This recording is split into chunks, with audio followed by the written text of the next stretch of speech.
the man being the provider, it is important for us to know that a man must provide. For example, let's say your wife has more money than you, the man. What you're supposed to do, if the house rent is 15K, please, as a man, give even if it's your 5K. Let mama give her 10,000. Meanwhile, I keep saying this, sir, and I want you to correct me, that if I'm doing financially well, I want to speak to the men who are there. If you have a very good relationship with your wife, you're supposed to use her money. Let me put it that way, directly. You're supposed to use her money in a very wise way to make sure that you do what you have always wished to do as a man. Okay.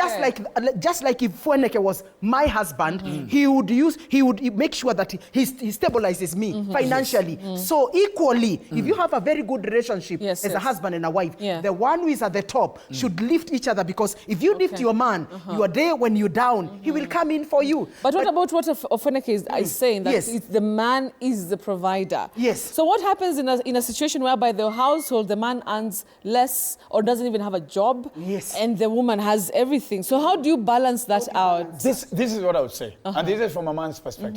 All right, the level of life, on the quality of life that the family should live is not, it should never be dependent on what the woman makes, but based on what the man makes. So even if Betty makes 500,000, thank you, and Ofweneke makes 200,000, we are going to live based on the 200,000, not based on the 500,000. Wait, no. That's powerful. There's no way. Yes. If I'm making 500,000, thank you, why won't we live in Runda or whatever? Why don't we start maybe to at a certain place whereby I can actually have a better. So why? Because a house in Kilelesho 50,000 say nyumba. But we can live better, we can eat better, we can go for the vacation. So that one day you chase me, because you are not very good with power. That's why women will tell you, get out of my house. All right? And as a man, you must always make sure at every point, you must make sure, because your currency is peace and your ego. All right? And I even tell women at times, peace and your ego. Yes. That's why I tell women at times, don't marry a man who is over humble. A man should not be humble. Yes. A man, your ego puts you in places. Because your ego ni kiburi. You knock down doors that you thought you could not, because your ego tells you, I'm supposed to knock this door. You get? So live according to what the man makes, not according to the woman makes. I agree with you. And number two, men, make sure you take care of the basic needs. We are not saying that he pays someone, but women, it's okay to spoil us. Who said that men don't want to be spoiled? Buy me a shoe, buy me a clothes, but it is not within you. If you want to do something in the house, it is fine. That's why I am totally against Mamsu. I am totally against the 50-50 rule. Because the 50-50 rule might look positive when it comes to handling the bills.